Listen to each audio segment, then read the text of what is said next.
নমস্কার বন্ধুরা, আজকে তোমাদের পিএসসি ক্লার্কশিপ এবং মিসলেনিয়াসের জন্য ট্রান্সলেশনের একটা ক্লাস নিয়ে এসেছি।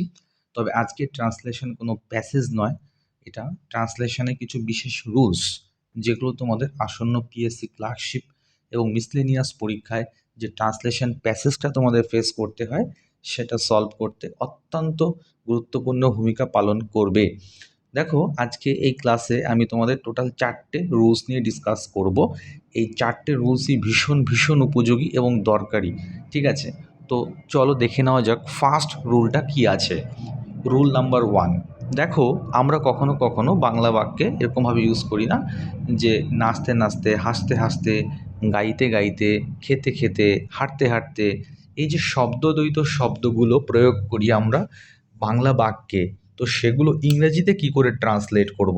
এ ধরনের ভাবনা নিশ্চয়ই আমাদের মাথায় এসেছে আগেও, যে ইংরেজিতেও কি তাহলে এই শব্দগুলো রিপিট হয়, যেমন ডান্সিং অ্যান্ড ডান্সিং, লাফিং অ্যান্ড লাফিং, সিঙ্গিং অ্যান্ড সিঙ্গিং, এরকম কি হয়? দেখো, তো দেখে নেওয়া যাক। আজকের পর থেকে আর কনফিউশন থাকবে না তোমাদের এ বিষয়ে। ধরো একটা সেন্টেন্স নিলাম, ধরে নাও ফার্স্ট যে সেন্টেন্সটা আমি এখানে নিয়েছি, ধরে নাও এই সেন্টেন্সটাকে ট্রান্সলেট করতে হবে। কি আছে সেন্টেন্সটা? না, মেয়েটি হাসতে হাসতে, মেয়েটি হাসতে হাসতে চলে গেল। এই তো আছে সেন্টেন্সটা। তো এটাকে ট্রান্সলেশন করতে হবে, আমাদের। কিভাবে ট্রান্সলেট করব? দেখো, মেয়েটি হাসতে হাসতে চলে গেল, কোন টেন্স আছে এটা? মনে করো এখানে হাসতে হাসতে কথাটা নেই। ধরো এখানে যে হাসতে হাসতে কথাটা আছে না, এক্সপ্রেশনটা আছে, এটা নেই এখানে। তো এটাকে বাদ দিলে কি পড়ে থাকে? না, পড়ে থাকে, দেখো, মেয়েটি চলে গেল। তাহলে মেয়েটি চলে গেল, এটা কোন টেন্স? ল লেলাম থাকলে আমরা জানি সিম্পল পাস্ট টেন্স হয়, তাই তো? তাহলে দেখো, সিম্পল পাস্ট টেন্সের স্ট্রাকচার কি আছে? সিম্পল পাস্ট টেন্সের স্ট্রাকচার হচ্ছে subject plus V2, subject plus V2 plus object. Okay, subject plus V2, that means V2 means past form of verb. This is the structure of simple past tense. তাহলে এখানে সাবজেক্টকে মেয়েটি, তাহলে মেয়েটি ইংরেজি কি? She, sorry the girl. মেয়েটি ইংরেজি কি? দ্য গার্ল হলো। এবারে V2 ভার্বের সেকেন্ড নাম্বার ফর্ম নেব। এখানে ভার্বকে চলে গেল, তো চলে যাওয়া ইংরেজি কি? লিভ। লিভ মানে প্রস্থান করা বা চলে যাওয়া। তো লিভের সেকেন্ড ফর্ম নিশ্চয়ই নেব আমরা এখানে। লিভের সেকেন্ড ফর্ম কি? Left. The girl left the place, অর্থাৎ জায়গাটি পরিত্যাগ করলো। কিভাবে করলো? হাসতে হাসতে। তো এই হাসতে হাসতে এটা ফাইনালি লাস্টে আমরা অ্যাড করব লাভিং, অর্থাৎ হাসতে হাসতে। হাসি ইংরেজি কি? লাভ না? তো আমরা কি করব? লাফিং করব, অর্থাৎ ভার্বের সাথে আমরা আইএনজি অ্যাড করে দেবো, ভার্ব প্লাস আইএনজি। অর্থাৎ এই ধরনের সেন্টেন্সগুলোকে আমরা, যে ভার্বটা আছে হাসতে হাসতে, গাইতে গাইতে, খেতে খেতে, ওই ভার্বটাকে নেব, অর্থাৎ বেস ফর্মটাকে নেব, তার সাথে আইএনজি অ্যাড করব। ওকে, পরের সেন্টেন্সটা দেখো, ছেলেটি গান গাইতে গাইতে অঙ্কটি করলো। তাহলে আবারও দেখো তুমি কি করবে, এখানে ওই যেটা রিপিটেশন আছে সেই রিপিটেশনওয়ালা শব্দ দুটোকে আলাদা করে দাও। তাহলে কি পড়ে থাকলো? ছেলেটি অঙ্কটি করলো, তাই তো? এই অবধি এখানে বাদ দিয়ে দাও, গান গাইতে গাইতে বাদ দিয়ে দাও। তাহলে ছেলেটি অঙ্কটি করলো, এটা কি? Simple past tense. তাহলে ছেলেটি ইংরেজি দ্য বয়, অঙ্কটি করা মানে সলভ করা, সলভড, দ্য বয় সলভড। কি সলভ করলো? সাম সলভ করতে হয়, SUM, সাম। পার্টিকুলার কোনো ম্যাথমেটিক্যাল প্রবলেম, অর্থাৎ অঙ্কের ক্ষেত্রে সাম কথাটা ইউজ করতে হয়। আর সাবজেক্ট বললে ম্যাথমেটিক্স। ওকে, ম্যাথস যে সাবজেক্টটা আছে সেটার ক্ষেত্রে ম্যাথমেটিক্স ইউজ করব। তাহলে দ্য বয় সলভ দ্য সাম। এবার দেখো এখানে কি ছিল ভার্বটা? গান গাওয়া। গান গাওয়া ইংরেজি কি? সিং। তাহলে সিংয়ের সাথে আমরা আইএনজি অ্যাড করলাম। এভাবে কিন্তু আমরা সেন্টেন্সগুলোকে ট্রান্সলেট করতে পারি। শিশুটি কাঁদতে কাঁদতে খাবার খেলো। তাহলে এখানেও দেখো সেম পদ্ধতি অ্যাপ্লাই করব আমরা। তো দেখো এখানে আমরা দেখে নেব যে রিপিটেশন কোন ওয়ার্ডটা আছে, কোন ভার্বটা রিপিটেড আছে। কাঁদতে কাঁদতে, তাই না? এই যে কাঁদতে কাঁদতে ভার্বটা আছে, এটা রিপিটেড আছে, তো এটাকে বাদ দিয়ে বাকিটা করব। শিশুটি খাবার খেলো, তাহলে the child took his meal. Okay, the child took his meal. Okay, meal মানে খাবার, টুক মানে এখানে গ্রহণ করলো, টেকের পাস্ট ফর্ম। বা কীভাবে গ্রহণ করলো? কাঁদতে কাঁদতে। তাহলে কাঁদে ইংরেজি কি? Weep, W double E, P. Weep, okay বলতে পারো স্যার এখানে ক্রাইং হবে। হ্যাঁ হবে, ক্রাইংও হবে। তবে ক্রাইং এবং উইপিংয়ের মধ্যে কিন্তু ডিফারেন্স আছে। কি ডিফারেন্স বলতে পারবে? What is the difference between crying and weeping? Weeping মানে হচ্ছে চোখ দিয়ে জল পড়ছে কিন্তু মুখ দিয়ে শব্দ করছে না, এ ধরনের কান্নাকে উইপ বলা হয়। আর ক্রাইং মানে কি? জোরে মুখে মুখে আওয়াজ করে কান্না করাকে ক্রাইং বলবো। ওকে, তো দেখে নেওয়া যাক পরের রুলসটা কি আছে। রুল নাম্বার 2, কিছু না করিয়া পারল না বা পারে না। কেউ কোনো কিছু না করিয়া পারল না বা পারে না, এ ধরনের স্ট্রাকচারটা দেখে নেবো একটু। সাবজেক্ট প্লাস কুড অথবা can not, but plus V1, অথবা এর একটা সাবস্টিটিউট একটা আছে, সাবস্টিটিউট স্ট্রাকচার আছে, যেটা হচ্ছে সাবজেক্ট প্লাস ক্যানট হেল্প অথবা কুড নট হেল্প পাস্টে হলে প্লাস ভার্বের সাথে আইএনজি। ওকে, তো দেখে নেওয়া যাক একটি সেন্টেন্স সহকারে। আমরা দেখে নেব সেন্টেন্সটা কীভাবে ট্রান্সলেট করা যেতে পারে এই রুলস দিয়ে। বলছে, কথাটি শুনিয়া মিস্টার সেন না হাসিয়া পারল না বা পারলেন না। দেখো, কথাটি শুনিয়া, কথাটি শুনিয়া, তো প্রথমত আমাকে এই সেন্টেন্সটা ট্রান্সলেট করতে হবে। কথাটি শুনিয়া, এটা ইংরেজি কি? On hearing the matter. On hearing the matter অর্থাৎ বিষয়টি শুনিয়া মিস্টার সেন না হাসিয়া পারল না। তাহলে এখানে সাবজেক্টকে মিস্টার সেন বলা হয়েছিল, প্রথমে সাবজেক্ট বসাবে, তারপরে বলা হয়েছিল ক্যান নট বাট অথবা কুড নট বাট, কিন্তু এখানে আমি হেল্প দিয়ে করেছি, বলেছিলাম না দুটো স্ট্রাকচার আছে, সেকেন্ড স্ট্রাকচারটা নিয়েছি, যার জন্য এখানে আমি কুড নট হেল্প নিলাম। কুড নট হেল্প, তুমি ক্যান নট হেল্প কখন নিতে?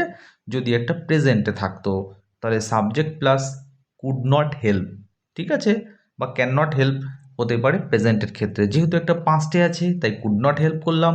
তারপরে যে ভার্ব আছে, ভার্বকে হাসা, তাহলে হাসা ইংরেজি কি? লাভ, যার সাথে আইএনজি অ্যাড করলাম, কি হলো? লাফিং।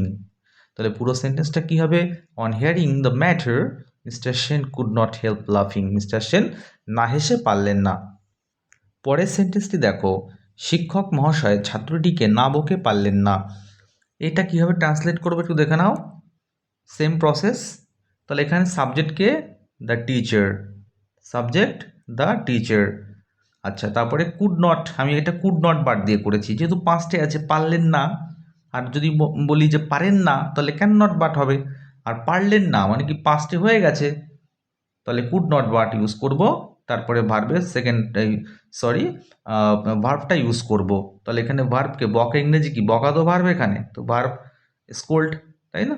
বকা ইংরেজি কি? স্কোল্ড। ওকে, তাহলে এখানে ভার্ব দেখো লিখলাম। তাহলে could not but, could not বাটের পরে কিন্তু সবসময় প্রেজেন্ট ফর্ম বসবে। Could not but scold the student, তাহলে পুরোটা কি হলো? The teacher could not but scold the student, অর্থাৎ টিচার ছাত্রটিকে না বকে পারলেন না। ওকে, দেখো রুল নাম্বার 3-তে কি আছে? ছাড়া কেউ বা কিছু নেই, ঠিক আছে। দেখো ব্যাপারটা হচ্ছে এরকম, একটি কুঁড়ে ঘর ছাড়া তার আর কিছুই নেই, ঠিক আছে। বা মা ছাড়া এই পার্থিব জগতে তার আর কেউ নেই। তাহলে কোনো কিছু ছাড়া আর কিছু নেই, বুঝতে পেরেছো কি বললাম? কিছু ছাড়া কেউ বা কিছু নেই, বুঝতে পেরেছো? এ ধরনের স্ট্রাকচার থাকলে কী হবে, তুমি সেন্টেন্সগুলোকে ফ্রেম করবে। এর স্ট্রাকচার হচ্ছে এরকম, দেখো প্রথমে সাবজেক্ট নেবে, কি নেবে? সাবজেক্ট। দেখো এখানে সাবজেক্ট নেব, তারপরে হ্যাভ অথবা হ্যাজ বসাবো, বা পাস্টে হলে হ্যাড বসাবো। তারপরে বস্তু, যদি বস্তু থাকার কথা, মানে এমন কিছু আছে, এমন কিছু নেই যেটা কিনা বস্তু, তাহলে নাথিং বাট ইউজ করব। আর এমন কিছু নেই যেটা কিনা প্রাণী, তাহলে নান বাট ইউজ করব। এবং তারপরে অবজেক্ট, মানে যেটা নেই সেটা বসাবো, অবজেক্টে বসাবো। এবারে চলে দেখে নেওয়া যাক ট্রান্সলেশনটা কীভাবে আমরা করব। একটি কুঁড়ে ঘর ছাড়া তার আর কিছুই নেই। তাহলে দেখো এটা সাবজেক্ট কি আছে? হি। বলেছিলাম প্রথমে সাবজেক্ট বসাবে, তাহলে সাবজেক্টে আমি বসালাম হি, হি হচ্ছে সাবজেক্ট। তারপরে দেখো এরপরে হ্যাভ, হ্যাজ, হ্যাড যে কোনো একটা বসাবো, তাহলে এখানে হ্যাজ বসালাম, he has, he has nothing but, একটা কুড়ে ঘর থাকার কথা বলেছে, তাহলে নাথিং বাট ইউজ করব। তাহলে হি হ্যাজ নাথিং বাট তারপরে কি নেই, কুড়ে ঘর নেই, এ হাট, তাহলে হি হ্যাজ নাথিং বাট আ হাট, মানে একটা কুড়ে ঘর ছাড়া তার আর কিছুই নেই। বুঝতে পেরেছ? He has nothing but a heart. Nothing but কেন হলো? কারণ হার্ট কিন্তু একটা জড় বস্তু, নন লিভিং থিংস। ওকে, চলো দেখে নাও সেকেন্ড সেন্টেন্সটা কি আছে। মা ছাড়া এই পার্থিব জগতে তার আর কেউ নেই। দেখো, he has none but his mother in this mundane world. দেখো, হি হ্যাজ নান, তার আর কেউ নেই, নান বাট ইউজ করলাম। কেন নান বাট? নিশ্চয়ই বুঝতে পেরেছো, কারণ মা সে একটা প্রাণী, সে মা। He has none but his mother in this mundane world. পার্থিব জগৎ মানে কি? Mundane world. ওকে, পার্থিব মানে হচ্ছে মান্ডেন। চলো মোস্ট ইম্পর্টেন্ট একটা রুলস শেখাই তোমাদের এবারে। রুল নাম্বার 4, উপযুক্ত সময়। বলি না, এখনই তোমার ইংরেজি শেখার উপযুক্ত সময়, এখনই তোমার ঘুম থেকে ওঠার উপযুক্ত সময়, এখনই তোমার পরীক্ষার প্রস্তুতি শুরু করার উপযুক্ত সময়। এই যে উপযুক্ত সময়, এই ধরনের সেন্টেন্সগুলোকে কীভাবে ট্রান্সলেট করবো, very much important, extremely important, very very important structure. Okay, এই স্ট্রাকচারটা দেখে নিই। ইট ইজ হাই টাইম, তারপরে সাবজেক্ট দেবে, V2 ইউজ করবে, অবজেক্ট দেবে, হয়ে গেল। ভেরি সিম্পল, একদম জলের মতো পরিষ্কার। চলো এবার সেন্টেন্সগুলোকে আমরা, এখনই তোমার ইংরেজি শেখার উপযুক্ত সময়। তাহলে প্রথমে কি বলেছিলাম বলো তো? ইট ইজ হাই টাইম দিয়ে শুরু করতে বলেছিলাম, তাই না? It is high time. তাহলে দেখো, it is high time use করলাম, ইট ইজ হাই টাইম। তারপরে কি বলেছিলাম বলো তো?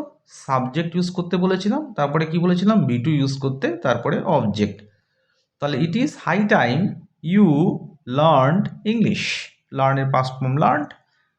ওকে, পরের সেন্টেন্সটা দেখো কি আছে। এখনই তার ঘুম থেকে ওঠার উপযুক্ত সময়। এখনই তার ঘুম থেকে ওঠার উপযুক্ত সময়। It is high time you woke up. বুঝতেই পারছো, it is high time, subject হচ্ছে ইউ, ওয়েক আপ হচ্ছে, ওয়েক আপের পাস্ট ফর্ম হচ্ছে ওক আপ, যেহেতু সাবজেক্টের পরে সেকেন্ড ফর্ম ওর সাথে হয়।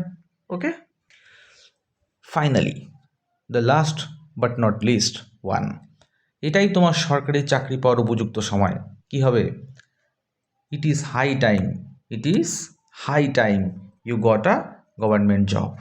দেখো, it is high time, okay, it is high time you got a government job. Okay, got is the past form of get. Like this you have to translate. Thank you for watching this video. চ্যানেলটি ভালো লাগলে, আমার class যদি তোমার ভালো লেগে থাকে, তাহলে অবশ্যই চ্যানেলটা সাবস্ক্রাইব করবে আর একটা লাইক করে দেবে প্লিজ। Thank you.